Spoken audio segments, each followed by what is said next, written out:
রংপুরে ধর্ষণের শিকার কিশোরী সন্তানকে নিয়ে আদালতের দ্বারে দ্বারে ঘুরছেন 7 মাস ধরে। মিলছে না ন্যায় বিচার। ধর্ষণ মামলার প্রধান আসামি নিজ চাচা ও দ্বিতীয় আসামি সহপাঠী গ্রেপ্তার হলেও প্রধান আসামি এখনও ধরাছোঁয়ার বাইরে। ভুক্তভোগীর দাবি, মামলা তুলে নিতে হুমকি ধামকি দিচ্ছে আসামিপক্ষ।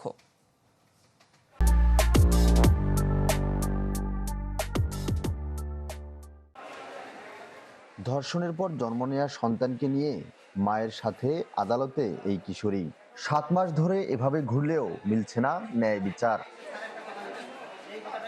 মামলার এজাহারে বলা হয়, স্বামীর সাথে বিচ্ছেদের পর জীবিকার তাগিদে রংপুর থেকে ঢাকায় চলে যান এই কিশোরীর মা।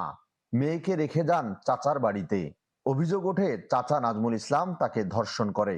জানতে পেরে কিশোরীর বন্ধু মেহেদী হাসান শারীরিক নিপীড়ন চালায়। এভাবে চলে 1.5 বছর। এক পর্যায়ে অন্তঃসত্ত্বা কিশোরী জন্ম দেয় সন্তানের। এ ঘটনা জানাজানি হলে এলাকা ছাড়া হন ওই কিশোরী ও তার মা। সমাজে সবসময় হেয় হচ্ছি, সমাজের লোক আমাদের ছোট করে দেখতেছে। এখন আমি চাই যে এটা যেন সুষ্ঠু একটা বিচার হয়। ধর্ষণের ঘটনায় নাজমুল ইসলাম ও মেহেদী হাসানকে আসামি করে 2025 সালের অক্টোবরে মামলা করেন ভুক্তভোগীর মা। মেহেদী হাসান গ্রেফতার হলেও এখনও পলাতক নাজমুল ইসলাম। ভুক্তভোগী পরিবারের অভিযোগ, হুমকি ধামকি দিচ্ছে আসামিপক্ষ। এলাকায় যাইতে পারতেছি না, তারা নানাভাবেই আমাকে হুমকির মুখে রাখছে সামাজিকভাবে। এখন আমি শহরেই আছি। পুলিশের কোনো ভূমিকা নেই, পাশাপাশি মূল আসামিটা পুলিশ কী কারণে ধরতেছে না, এটা আসলে আমাদের বোধগম্য নেই, এটা পুলিশই ভালো জানে। পুলিশের দাবি, ভুক্তভোগীকে ন্যায় বিচার পাইয়ে দিতে চেষ্টার কমতি নেই তাদের। আমরা তৎপর রয়েছি এবং যেহেতু এটা একটা নন কম্পাউন্ডেবল কেস, এটা স্থানীয়ভাবে মীমাংসা করার কোনো সুযোগ নেই।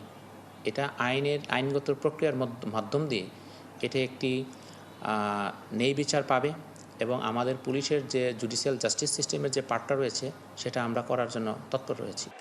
মামলার 7 মাস পর ভুক্তভোগীর ডিএনএ পরীক্ষা করা হয়। ফলাফল আসতে সময় লাগবে আরও 1 মাসের মতো। ফখরুল শাহীন, চ্যানেল 24, রংপুর।